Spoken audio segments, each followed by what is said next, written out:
Did you All right, start? welcome everybody back to episode 2 of DigiDads. What's going on, The big Alex? hello, Thomas. Happy New Year, sir. Happy New Year. Happy New Year. It's New Year's Day right now. It is New Year's Day. It is New Year's Day. Some interesting stuff going on that we're gonna cover today and kind of jump right in. So I had the privilege of hanging out with you a couple weeks ago in person, and we basically recorded a whole episode without really recording anything. So figure we cover some of those topics and kind of go through. So first one was, when we were talking, you had mentioned that I was shocked to hear that you do not use like a password manager of any sort besides like the built-in Apple one. I'm kind of like at this point couldn't live without one password, but I figured I'd give you an opportunity to kind of like defend why you've made that decision and how you are surviving. I didn't realize I needed to defend this decision, Tom.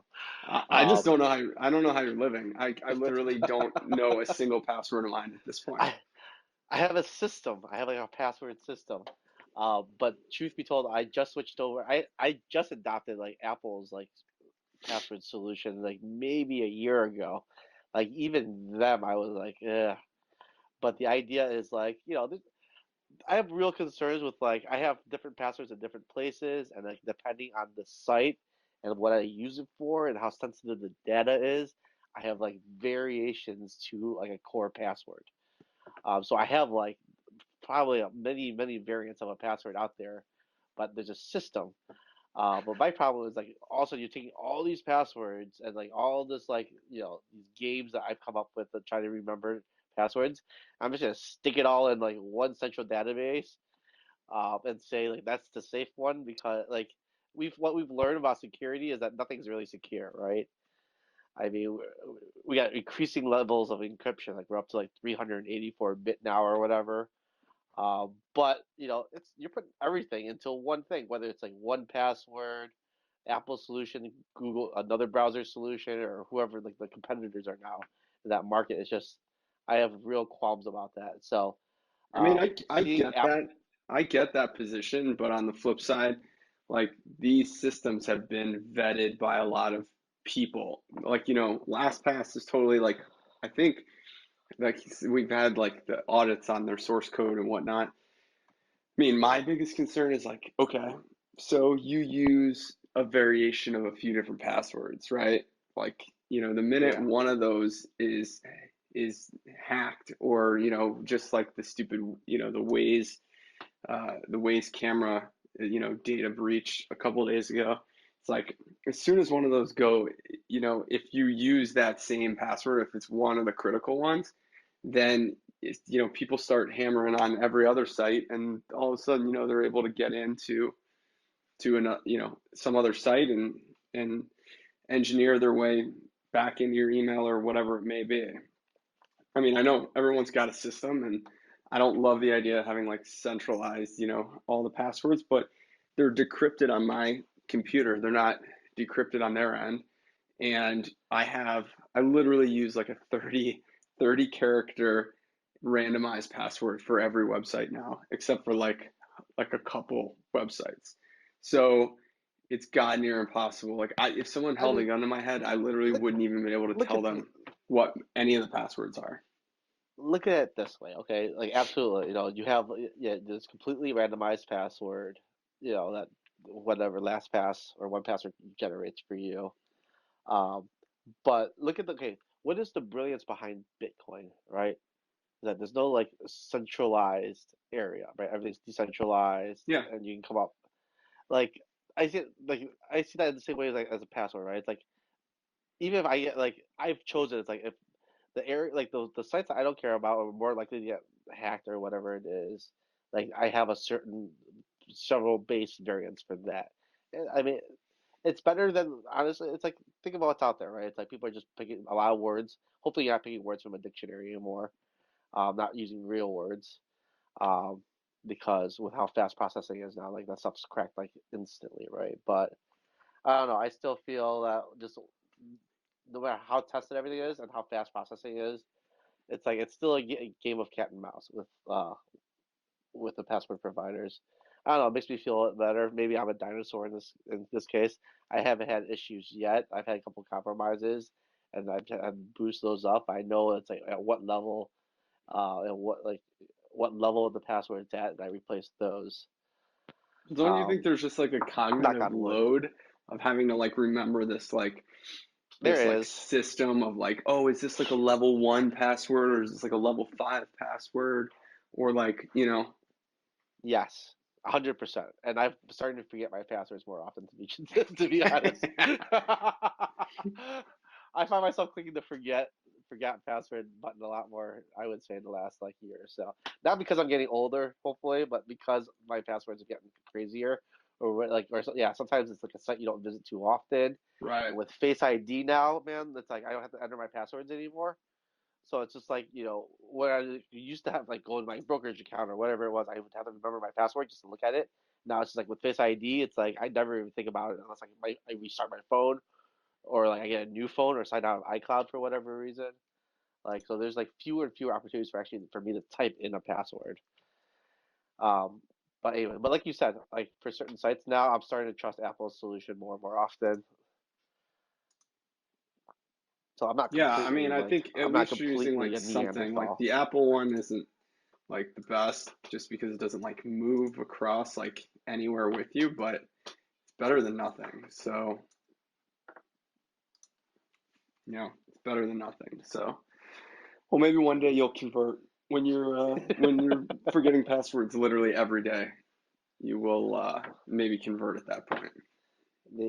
I'm looking forward to the day where there are no more passwords.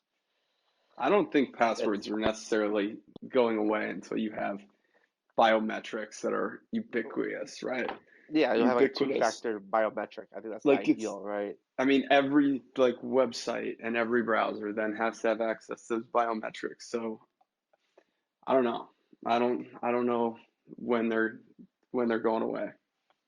Well, I mean, it's interesting now. Like, look at like if we take a step back, like in terms of privacy and like, everyone, all these websites now, right, with under GDPR and the CCA or CCPA under California. Like all these websites now have to like centralize your data. So like where once like one cookie management system had this and your login system had this information about you, like all these companies now have to like keep it all centralized and they have to be able to tell you what they're tracking and like to be able to delete it. I see it as like one step closer to like real ID. Like at what point with internet extremism now happening and people like issues with like 4chan and 8chan and people violence like that's stewing there, like how close are we to to a world where everyone has to biometrically log into like an internet account and like you are who you are, when you comment on a site you are commenting as like Tom and Alex versus just like anonymous 4783. I think I see the world moving in this direction. I don't know, man. I mean, I think that's some of that, anonymity, being able to be anonymous online is part of like what makes the internet great because I think there's a cooling on free speech if you like China will have to China will register. question you. China will say that we don't like you don't have like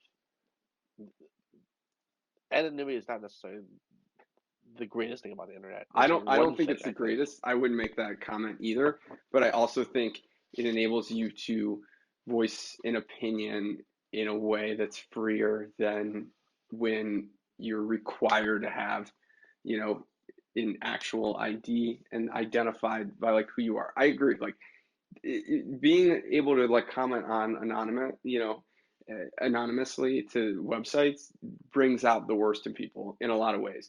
But I think when it comes to like important free speech, things that are difficult to say, or that there may be persecution, having that option to be anonymous is kind of huge, right? Otherwise, you wouldn't even be able to be able to say what you needed to say.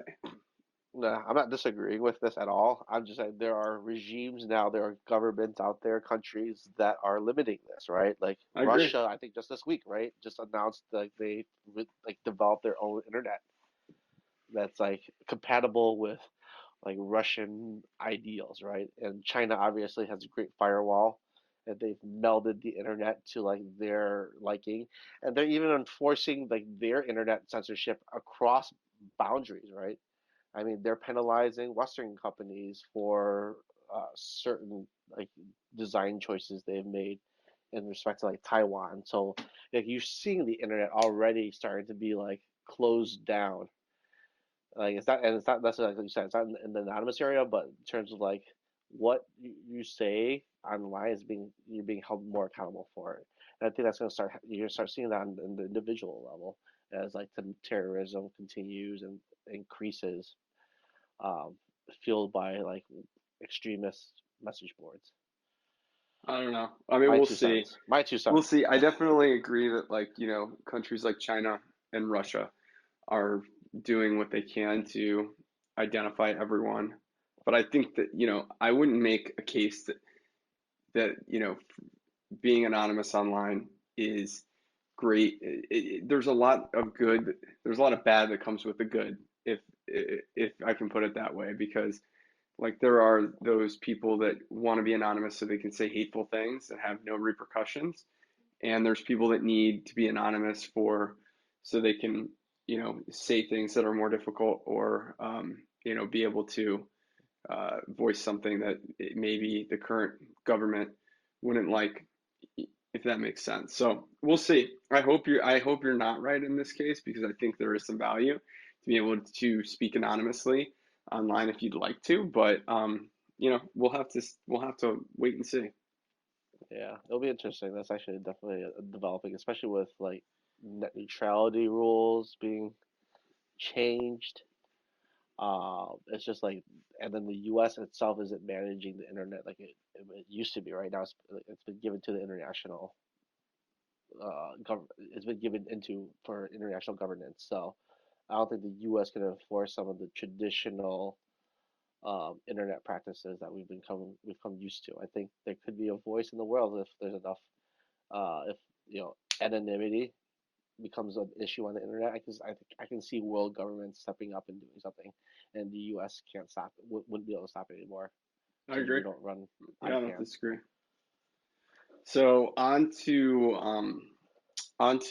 another topic that I've been looking at. So I need to or I'm in the process of looking at PCs, not PCs, but a computer for my work desk, and I am right now managing almost completely off of an iPad, which has been pretty great, the iPad Pro. But now that I have an actual like bigger desk at work, I'm looking at my options, and I know you've been like completely in love with your Ultrawide you have at home, and I'm kind of on the fence, to be honest with you. Like, seems interesting, but I also have like a 27-inch iMac here, and the 5K screen is like unbelievable. So I don't know, like, I mean, make a case here for an Ultrawide versus this 5K iMac screen.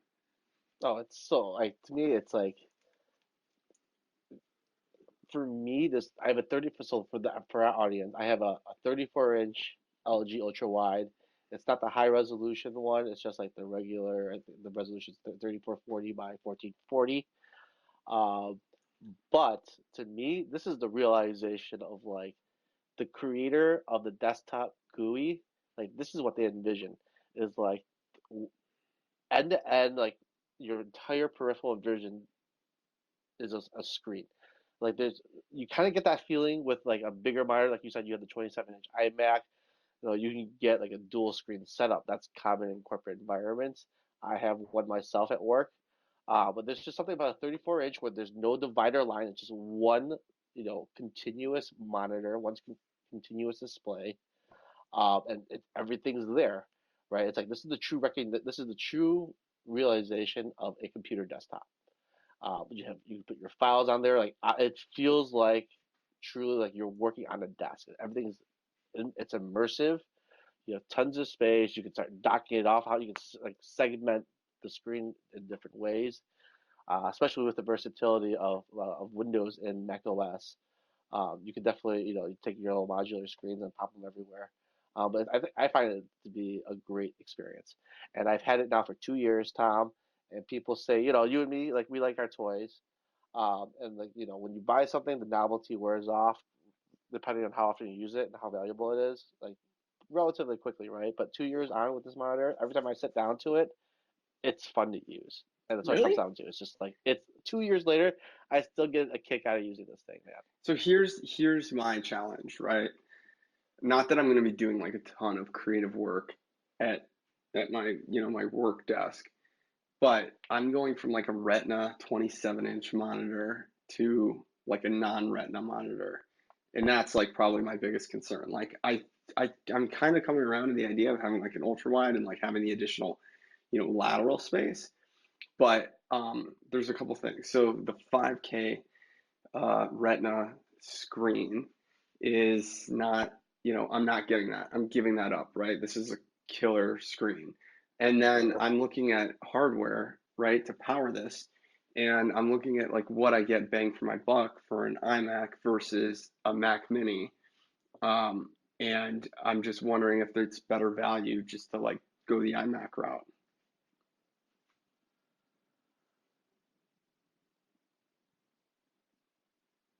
You there? I mean, yeah, I'm still here. I'm just thinking this through. Like, definitely, there's like Apple. Like, I mean, you've seen teardown videos. The iMac, when you look at the component cost, is a very, very attractive proposition. Like, they are including a beautiful, high quality display, um, industry leading, right? It's tuned already. It's already calibrated out of the factory. It comes with a beast of hardware, especially with the iMac Pro on that side, right? But at the same time, it's like, but you're stuck with that monitor, right? For me, the Yeah. big thing with the iMac is like, that's you're always stuck with that one monitor. And sure, you get a second monitor, but it doesn't look quite as nice. It's not the same aesthetic. But whatever. If I had an iMac, to be honest with you, if I had a choice of an iMac, I would still add my ultra wide to this thing because it would just Really? be that much better. Absolutely. I mean, if I was like really gonna blow a wad, I would get two ultra wides. Really? That's Yeah. like that's a big endorsement. I mean, that's what I'm debating because it's obviously like a little bit cheaper to go the iMac and the ultra wide. And my biggest concern is just this is like a 5K They Retina have a display. Retina. I They know, but have a high resolution. I've read like mediocre things about it, to be honest with you. It's pricey too. Yeah, I don't think that's like really in the game plan. And even then, it's not that it's 5K, but it's not Retina, right? So it's like you Yeah. don't get the same pixel density that you do on like the iMac. So I think you I may be mean, convincing me, I mean, to go the route of the iMac. I mean, I can it saves me a few bucks. I miss a few things on like the iMac. I feel like it's just a little bit more powerful, but maybe it doesn't matter as much in like a work machine, like more of a pure work machine. yeah. So you've abandoned the Mac Mini. What, the Mac Mini? When we talked about it a couple of weeks ago, you were thinking about Mac Mini in the I'm just office. going back and forth. I think that may be the route is maybe just go. I mean, you're doing such a raging endorsement for this screen. I clearly don't need as much hardware at work. I don't need Yeah. as much horsepower. So I think I could get by with the Mac Mini. So like when I was pricing it out, it's like, it's like 2 grand for a iMac, like, a 27-inch with the way I'd load it up. And the Mac Mini is like with the screen is probably, I don't know, like 1500. So, I mean, there's definitely savings there. It's just I haven't been completely convinced on the um on the screen I yet. know, I know. I've been trying to convince you for 2 years now. I'm telling you, dude. It's truly even Brandy has been starting to use it a bit. Well, maybe you just convinced me of it. So, I mean, it definitely saves me a few bucks, and maybe it's time. I mean, I've never used one as a daily driver, so I really I can't tell you, but the people that I do know that use them tend to really like them. So Maybe it's It's like time to take the it's like a plunge. control center. It's like you feel like you sit down to the control center of like your computer. It really is like just removing that separator line on a two like on a dual screen display. It's the world of a difference, man. It really is. It's really nice. All right. Well, we'll have to Do see. it, do I'm not it. in the market today, but I will be in like the next like 2 months. So let's maybe I'll give it a go. I'll definitely keep you posted on what I end up deciding. I assume we'll bring it up in a future episode. I mean, I guess the question is though too is like, does anyone really need like a workhorse PC anymore? Like, what's really like, the average person? Do they need any of this stuff, or are they totally fine with, an iOS device, with an iPad? Because I feel like That's I've a good even looked question. at, believe it or not, and we talked about this briefly, is like, could I get by with buying an ultra-wide monitor and buying a new Raspberry Pi and basically Velcroing the Raspberry Pi to the back of it? It could run that resolution. I could basically make it like a Chrome OS device. Most of the stuff I use is on the web, right? And then basically use Chrome OS on an ultra-wide instead of spending the money for a Mac Mini. I don't think ultimately I'm going to Most go that route, most people but aren't gonna do that. well, Most that I people aren't know. gonna do. No, that I know, but I mean like, I feel like most of the world is dwindling as far as like needing any real additional horsepower over what you get for an iPad. I mean, I bought my wife an iPad like in October.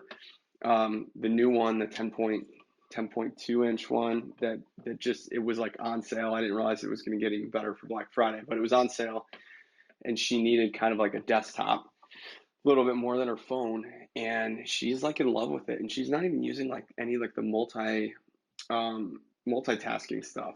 Like I showed her some of that, and she's like, "Oh, that's cool," but just like, in general, it's like the perfect size. It's got a ton of horsepower. I mean, you can do almost everything on there now. Does she have a I work feel like computer? what's up? Does she have a work computer? She has a work computer. I mean, like, I mean, but for most of the home stuff, like, I don't see even at work for what most people do. They do like email, right? They do email. They're on, uh, Word, Excel. Like, you don't need much hardware anymore. And I feel like, in some cases, you can almost get by, with an iPad, especially at home. Like, I don't see the whole market, many people going out and buying like PCs anymore, unless they're doing some like heavy lifting on something because the iOS and iPad experience has just gotten so good. Those keyboard covers that I don't see a real need to uh, to get like a PC at home for most people. I still see it like there's different usage cases. I don't know, like I guess it really depends on your definition of like a workhorse PC, right? Like yours, like from what I'm hearing, your definition is like any PC, like any traditional beige box PC, um, with a monitor and keyboard, right, and something like whether how big that box is that sits on your desk or underneath your desk. Um, is in that case, I should say, yeah, people aren't using it as much, and for that, the reason I cited before is that most people now are supplied with a computer. Most people bought a computer back in the day for work, right, to do work at home or whatever, but now everyone's got a work issued laptop, right? So for most work stuff or any longer task, they're gonna jump on that laptop and they're gonna use that for sure. Um, then that what does that leave? It leaves like the enthusiasts. It leaves like video editors, photography, photo editors, and even those people like you are moving over to the iPad. But I think it's ultimately comes down to like the use cases, like how long do you want to sit in front of a screen, right? Like how are you sitting? There's a lot of people who just like sitting at a desk, with a keyboard and just browsing. I mean, I do that. Um, People are just comfortable with that, right? With I don't know where I'm 38, so I'm gonna be 38. So I don't know how the kids are, like the millennials. How are they consuming like longer media? Are they okay, like cozying up to an iPad for several hours? Maybe, maybe not, right? Like a lot of these, I know my cousins, and like younger members of my family, they don't have TVs. They watch all their movies on Netflix on their laptops, um, or I assume maybe the iPads. But a lot of them use their laptops now instead of owning a TV. So maybe, I mean, are people buying laptops still because it's a replacement for a television? Like people aren't buying televisions at the big screen television like they used to anymore either. So is that propping up laptop sales, or will everyone just give up and just move to an iPad? I don't know. I don't know. It's kind of crazy. Like when there's certain things that like my iPad Pro does better than any of my Macs, right? Like there's certain things that are just quick, and then there's like 10% of the tasks where you're just like, oh my God, this has got to be easier, right? So like Yeah, it's just like it's for like 90% of the stuff that I do on a day to day at work, it is better. It's not even close, right? It's just the that last like 10% where there's you're also frustrations. on the road. Yeah, but I mean, You're also on the road. Big use, like big difference. You're not sitting in a cubicle. no, but I am. I mean, like I'm in an office like, 25 hours a week. So it's not like I'm And not. you're thinking about buying a computer for that office. Well, because You're I not buying an because iPad and just living off that thing. my efficiency, the thing is for some of those tasks, time is becoming more valuable than money, right? So like for Yeah. what I can do with some of the powerful things, what I was, saying before is like I'm not probably your average person. Like the amount of automation that I can drive through, using a full blown like desktop, full blown OS is just it's more time than it is money, right? It's like, yes, I could probably get it done on an iPad, but I can automate a lot of that stuff on the Mac and do different things that it really becomes like a time versus money kind of thing, if that makes sense. Yeah, I think that's what computers always been, right? It's like the computer was like it's matured, right? Like in the 90s and the 2000s, the not like the computer matured in terms of its applications, right? It's like, all right, it's a word processor. It was a spreadsheet machine. It did photo editing, right? Like these killer apps like kind of like slowed down. And people basically said, okay, these are like this is what the PC is. Let's create this new device, the tablet, and the smartphone. But if you remember, like growing up, you and I, like during the '80s, right? It's like the computer wasn't. It was just actually just like a blank. It was a blank box. You could do like anything with it, right? That you can think of with your imagination and that you can program. And people came up with these applications, right? But I think you're starting to see that next wave now, where it's like automation. It's like you can do these things with a computer that you can't with an iPad, because the iPad is basically a distillation of like I see the iPad like a distillation of all of those like killer apps that were created on a PC, but simplified for everyone, right? But the computer has still got all the horsepower, and it's where you want to test new stuff, right? Like that's where you're gonna build a prototype VR machine. You're not gonna go straight to building an Oculus like Rift. Like put the portable. What's the new portable Oculus that they have now? I forget. The Quest. The Oh yeah, Oculus. of course. You don't build that directly. Like you build the $700 thing that you plug into an ugly PC because it's cheap and because it's cheap, it's fast to program on, and it's you can experiment on it. And I think computers will always have that. Will everyone have it? Not like will everyone have that case? No. Maybe it goes back to like homebrew days where like computers were bought by hobbyists, right? And everyone's using a smartphone because a smartphone is like the calculator of the day, or like the single use application. But like computers are just used by hobbyists. Maybe that's where the world's going again, Tom. I think you may be right with that. I mean, hobbyists and like professionals, right? Because they're getting more specific in a lot of ways, and you have to have like a reason to go buy one because these ancillary devices have become so good. So I think you may be right. Like it may be a world where you're either like a professional that needs it for a specific reason, or you're an enthusiast, one or the other. But I don't see a lot of people outside of that, buying desktops. Yeah, and then maybe this is what's happening. This is what Apple has realized. Maybe right. That's why their computers have not gotten cheaper, right? No, The they've Mac actually gotten Mini more keeps on expensive Yeah, the in Mac some Mini keeps on regards. going up in price. They're not going to offer a 499 Mac Mini again. Like, good luck with that. The Mac Pro, you used to be able to buy into that for like 24.99 or 29, like just under 3,000. Like good luck to those days, but maybe Yeah, Apple but has some of seen this that's trend, just like right? price inflation, right? Like I think when you normalize it, even if you look back like to, I forget which model line, but if you put it in like today's numbers, I think it started at, I think it was the Lisa back in the day, it like started at 10 grand, which was like $25,000 in today's dollars. So I think like it's always been kind of Apple's MO. I think they're getting some interesting press, but I think part of that is just, general inflationary. But there's, I think in general, people are selling less volume of PCs, so they are finding ways to move up market instead of making a total commodity, piece of junk. They're trying to move up market and offer more value to justify getting, some of those margins. What's to do with the Mac Mini, right? Like when I bought this thing, like I had the newest generation one, uh, and like when I bought it earlier this year, like this thing came out last October, it was like fully spec. I mean, it's got DDR4 memory in there, which like Apple just introduced to the 16-inch MacBook Pro on the high spot. So it's got like a top like a 6-core i7. Like when this thing came out, they're probably not gonna update this thing for like another 5 or 6 years. But for now, they like really took a big swing on performance on this Mac Mini. Yeah, I mean, I think And it's they legit. it justifies the higher price. But like I said, they probably won't update it for another 5 years. We'll see. Um, so I know we talked a little bit before about like security and privacy. I've been kicking the tires on like a new browser lately. This Brave browser. Have you heard of this? Yeah, I've actually used it for work, where I had to run some testing against it to see how our website at CNBC works on it.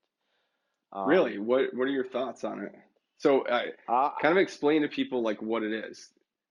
yeah, so like I mean, Brave is basically a stripped down browser. I mean, it's not stripped down; it's like it's fully functioned, but they've basically created a browser that protects your information and it blocks ads. Like blocking ads is a big one. It just natively blocks all ads. And it's kind of crazy. Like uh, anyone who's been to CNBC.com, like we have a lot of display ads, right? We have a business to run. So when I had heard about this browser, like everyone's got like like ad blocker, or not everyone, but a lot of people use ad blockers and stuff like that, right? To remove ads from websites, and that oftentimes can cause issues on some websites that don't account for it. So I was kind of expecting the worst when I fired up Brave to run our website testing, but it actually renders quite nicely. It's a good experience. Like I started using it a little bit. I mean, I've abandoned it for now. But I was impressed. Like web pages were loading clean across like different websites. I think speed is the big thing. Like you do notice like the difference when you're not What's your loading go-to ads. browser? I use Chrome for work, and then I actually bifurcate my browsers, and I use Safari for like personal stuff. Gotcha. Yeah, I basically only use Safari because I just got tired of like Chrome's bloat. Like I liked Chrome when it first came out, whatever that was, like, I don't know, 15 years ago or something. Yeah, it's been a Um, while now. it's been a long time, but I feel like Chrome's just gotten so bloated and so, I don't know, Google backside like tracking everything.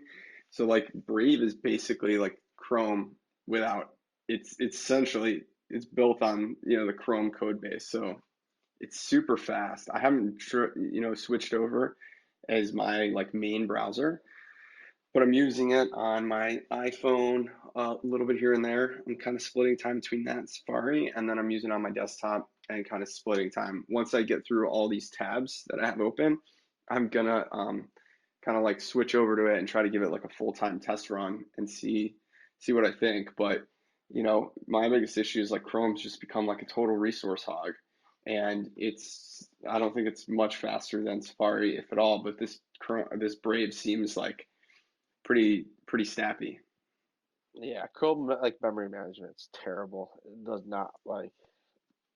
I actually got into an argument with a Chrome engineer a couple of years back about how they handle memory, but I agree. It is a dog. It's actually one of the reasons I switched over to Safari because it had gotten so bad. Safari is actually pretty good. Like Apple's, like it seems like they've doubled down on iterating and advancing the platform. We'll see how, Like I just don't have the any new complaints about Safari. That's the thing. It's like it it manages works. memory pretty well. It's always up there in speed. Like there's no real like pain. Like people normally do things for like either pain or pleasure, right? I Yeah. don't have like a whole lot of pain in Safari, and I don't see like a lot of pleasure in like switching, but Brave is offering something that's like faster. That would be worth it to me. But like, I would agree with you. Not a whole lot of pain with Safari. It just works. It's the default. Everything works. It's fast. Um, really, like, no major like deal breakers, for at least for me. Yeah. Like every once in a while, you'll have like compatibility issues. Like we tried recording this on Zencaster, this podcast, and it doesn't support Safari. So like you still which is weird considering like everything's moving over to like the open web protocols now. But Yeah, hey, I mean, occasionally we get whatever. something like that, like randomly like here or there, but for the most part, I don't get too many issues with Safari. Like everything works. But like I said, Brave just I tested it out and it seems to be lightning fast. So Yeah, that's something that would be, a quality of life thing for me to just increase the speed and feel like I'm I'm kind of blocking more of this like just stuff that slows down your browsing in general, right? I just want to get in, get my stuff I done. support that, but then at the other side though, I do feel for the publishing industry. I mean, I don't disagree. I think the publishing industry is just in a tough spot. Like I don't think anyone doesn't want. I mean, this is part of the challenge that like this is the world that we've all created, right? Where we're not willing to pay publishers for content, and yet we don't want to look at ads either. So it's I don't know what the right answer is, but I don't. So it's a really tough spot. But the problem is that all of these marketers and like advertisers have gotten so greedy and so egregious with some of the ads on some of these sites that they've just ruined it for everyone else. I find that, believe it or not, like so I've been running an ad blocker for a long time, and when the sites that I see all that I read often says, hey, we noticed you have an ad blocker. We use ads to monetize the site. Would you mind turning it off? I always turn it off. There's like 15 or do 20 you? sites that I do.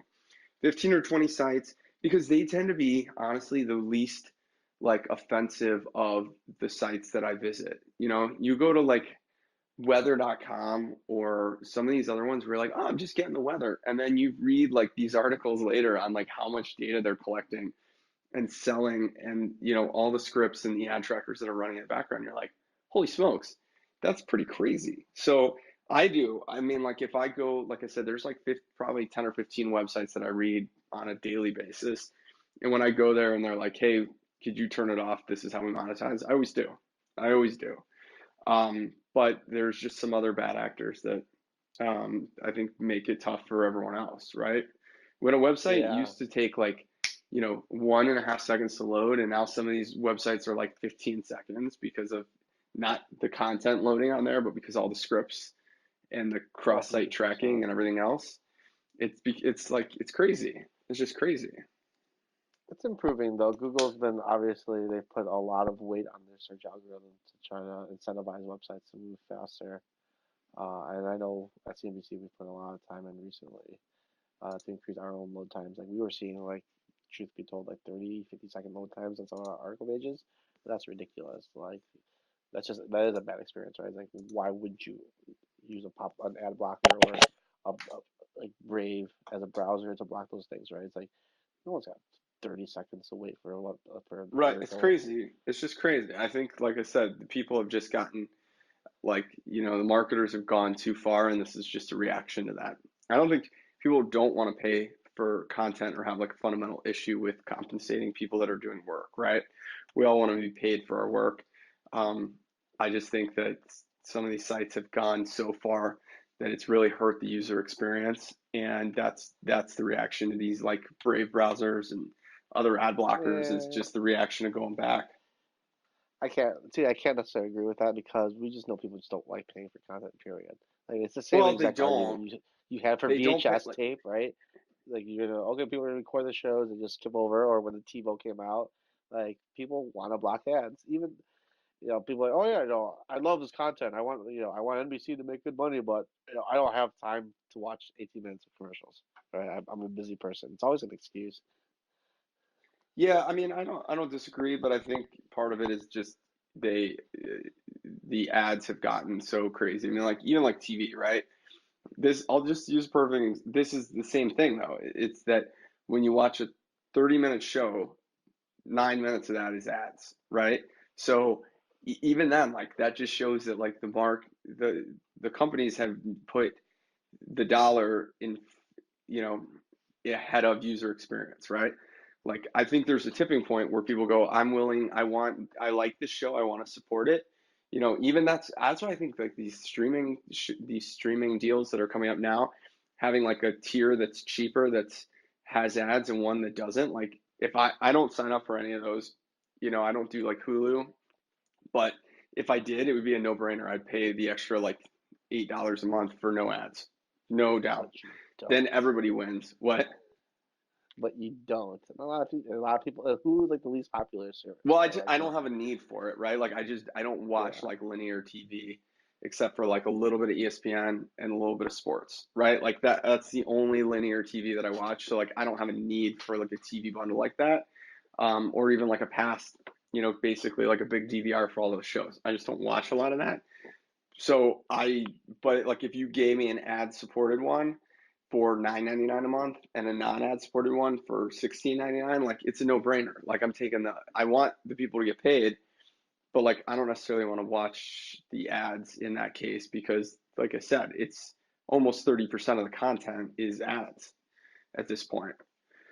So I think there's a happy medium. I think people would pay for content if they felt like they were getting the value out of it, right? Anything we do as people, as marketers, as running a business, you got to provide more value than what the cost is, right? And I think this is people voting to say, I I don't see the value where I'm necessarily going to pay with my dollar, and you guys have asked put such a burden on the user experience that I don't want to see the ads now.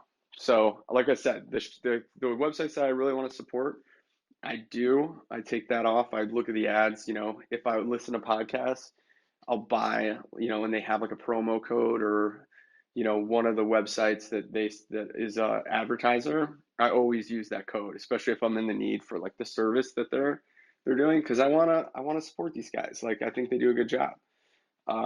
So I don't. I think people are out there to do it. I think it just needs to be with the right level of user experience, if that makes sense. yeah. It'll be interesting. Obviously Netflix, like they're growing their subscriber numbers, but like how profitable are they right now? Yeah, I mean that's a tough When do business. I they start mean, running ads, right? And then like once they start running ads, how many subscribers are they gonna lose? Like all the the whole entire industry is being upended, obviously, and people like the ads are have been a part of media consumption, but then you have all these new players now who are they're playing with other people's money. They're just trying to build up the subscriber counts, and just like Uber or whatever, they're just gonna give away their content for now just to get those subscribers, right? But like once like at some point in time they have to start being profitable and they have to start and, running ads, and that content's or they raise expensive. or they raise their fee or they raise their It's fees, one or right? the They other, start man. paying like It's one or the other, yeah, you start right? So raising the that fees content's expensive, right? So it's going to probably be exactly. a combo. Like Netflix, though, and if you're producing, original content, you do have more margin than you would if you're syndicating it to, you know, selling it off, right? Or doing whatever. So there should be some more margin there. There's also more risk, but I don't know where it's going to go. Netflix ever puts an ad, I think it's like that's game over for them. Like there's no way they can go, it's from inception and then have an ad uh, put ads on their stuff.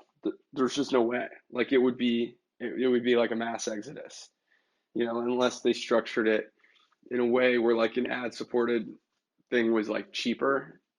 But I still think Netflix is so reasonably priced that like how much cheaper could you make it just to like get ads in front of people?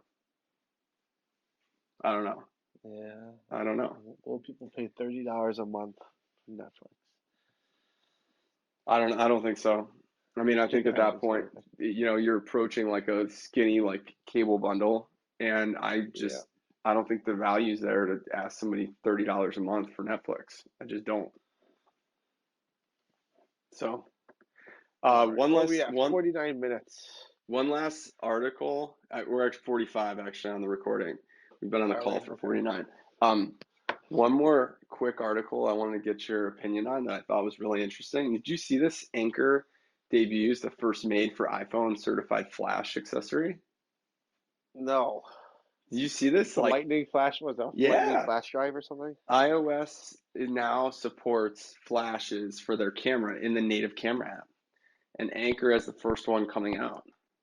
Yeah, I knew about the support. I didn't know This is Anchor had already This is announced like that. wild. Like honestly, I mean the camera on the iPhone. I mean everybody's seen it. Everyone like loves it, right? It's incredible. Yeah. There's only a couple pieces of you know photography situations that it has like trouble with, and this Oh, is this one is of like them. a flash. Yeah, Like a dude, this is lightning like a flash. flash. Oh, I did not see this. I didn't know this Yeah, was. Oh, this is cool. yeah, this is a flash. So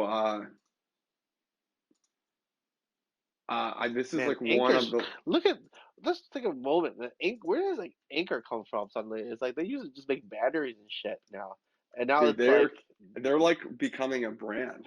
It's like for kind of real. crazy. I love it.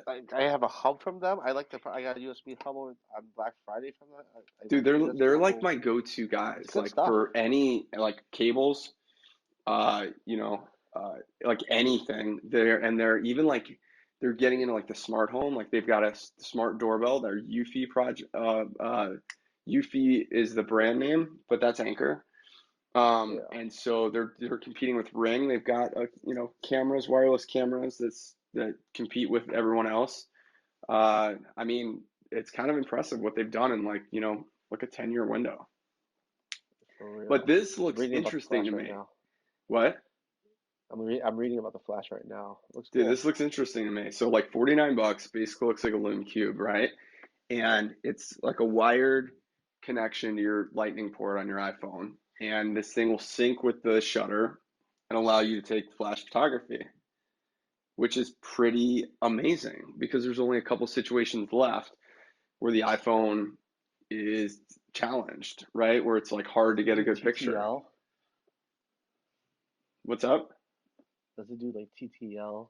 Yeah, I mean, all of it's going to be like TTL. Like, so TTL is like through the lens, right? So basically, use the iPhone to meter and then adjust the flash, communicates with the flash, and adjusts No. the flash. I would be shocked if this had any manual things on the back, right? Any manual like selections for the most part. Yeah. This is probably all in software. You probably just plug this in and and it just talks with the phone and the phone picks the flash output.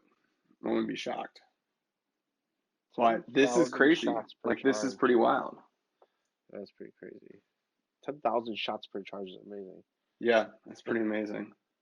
I mean, it doesn't look super powerful, but it looks like it's like four times the brightest brightness of the built-in flash. So either way, like you're still getting like way more light output than you are based off of like what is on the flash now.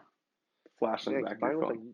combined with like the moment lenses, like all of a sudden you have like pretty powerful photography solution. I mean, I don't even think like with the iPhone 11 Pro, like you really even need these moment lenses anymore. Like they're No. nice, they're specific, but I mean, you've got three lenses on the back. You got an ultra wide, it's basically like a 16 millimeter, right? Yeah. You got like a 28, which is the standard, and then essentially the other one's like a 50, right? So yeah, there's some like if you have like specific needs on these moment lenses, but like otherwise, it's like the iPhone like 11 Pro is kind of like a killer setup, like out of the out of the box. You got all that computational photography magic that they're working on. Yeah, And it's supposed to be doubling So down on that stuff in iOS, in the next version of iOS. so I think that kind of wraps up like the topics we had for today. I want to see if you like had any like picks of the week, any like interesting software nuggets or hardware or anything else that has made it into your desk or around you lately that you find interesting. Looking around, I have not purchased anything recent. Actually, you know what? I lie. I okay, so I was actually in the market. I've been shooting my own like Christmas photos for the last couple of years, and I was using like a wireless adapter for like the normal like flash that I have that screws into like the boot or whatever it's called. The hot shoe. Yeah, there you go. Like the There we boot, go. just like some sort of Or footwear. boot. Boot, hot shoe. The hot shoe, whatever, the flip flop of the flash camera interface. Um, but that hasn't been able to put out enough light, right? So I've been looking at like I was like thinking about, oh, should I get one of those like umbrella setups or like one of those like light boxes? And I found this LED panel. It's made by Releno. I picked this up on Amazon. It puts out let's see here, 650 lux What's the name of at it? 1 meter. What brand? Releno, Raleno, and it's like this. It's like the size of an iPad. I would say like an 11 like yeah, like an 11-inch iPad. Um, and it's got adjustable, so it's adjustable brightness and adjustable color temperature, which is kind of nice. So there's like a jog dial on the back, and you can change it from 3200 Kelvin up to 5600. So pretty warm to like pretty cool light. And this really helped. It's super compact, right? It's like it takes up nothing. I just threw it onto a normal like tripod, and it really helped out with photos this year. And then I can just like tuck it into a drawer when I'm not using it. It's got a built-in battery in it. It's got like a micro USB plug in the back to charge it. Pretty good battery life. I was using it. It's like I had it on like continuously because we were just shooting random shots. And it was like 1.5 full sessions. Like I used it one like the night before, and then most of Christmas Day before I had to charge it. So pretty fun bargain. Picked it up for $50, and like I just love the compactness, how bright it is, and how compact it is. I just throw it in a drawer. And if I need it, just whip it out, plug it in, and I'm ready to go. I love this thing. Yo, Good so purchase. it's kind of funny you bring that up. I just bought a new flash for my for just in general. Like I have two flashes right now. I've got like a Nikon SB600 that like I should have never bought. Like, I had it for like 10 years, but I should have never bought it. It was like overkill. It did like everything on automatic for me. And, you know, it's funny with like photography stuff. The more like I shoot and the more I learn about it, the more I realize like how Hmm. much money I've wasted in like gear, higher end gear that I could have got for like way cheaper. But anyway, I've been shooting with like this Fuji camera that's a lot of fun and just like more simple when I'm going out like with the kids or whatever, the X100F. It's a great camera. That's not my pick. But I bought this mini flash that I've heard about from like five different people now. It's called the Flash Q, the Q22 uh, camera flash, and it is pretty incredible. Like it's this tiny like 2 by 3 flash, 2 inch by 3 inch maybe. It's just been really well engineered and really well thought through. So it's got everything from like a way to like bounce the light up against the ceiling to a built-in wireless adapter, so you can just press a button and basically the wireless piece stays in your hot shoe and you can do an off-camera flash with it. Yep. It's got a video light built in. It's not nearly as powerful as the one you just pulled up, but it's just like really well engineered. And the flash is this, it's like the shape of a rectangle. So like when you pull that, when you disconnect the wireless piece and you leave it in your hot shoe, it will just stand on the desk. So you don't need like a light stand or like a lot of this other stuff just for it to like stand up and be around. And it's just super, it looks super convenient. I haven't really shot with it yet. It's been on my desk for like 3 days. Um, but from everything I can tell, it looks like it's going to be a really cool piece of kit. Nice. You already picked it up? Yeah. I've got it charged up. It is it's in my camera drawer here. I haven't shot with it yet. I haven't had need to, but it Yeah. just, I mean, it looks like it's just really well. And I'm in the process of selling my Nikon SB600, which cost me like $400 back in the day, and I could have got away with like an $80 flash if I had known better, but I didn't know. You It's live one of and those learn. things you just don't know. Now I shoot with all like manual flashes because I know what I'm doing, and it makes it fairly it's easy. But back in the day, I thought I needed like all the electronics built in and everything else because I had no idea what I was doing. And like most of life, you live and learn. But that's Yeah, why we're here. We can do that pain for our listeners, so they don't yeah, repeat your mistakes. exactly, exactly. So, well, buddy, I think that kind of wraps it up for today. It was uh, Indeed. Thank you, Tom. it was a pleasure talking with you. Happy New Year. I hope you have an awesome 2020. To The you as well and your the family. Barbara Happy New Walters Year. memes are strong with this 2020 transition. But I hope the fam's doing well, and I look forward to catching up again soon. All right, we'll talk to you. All right, man. Have a good one. Bye bye. Signing off.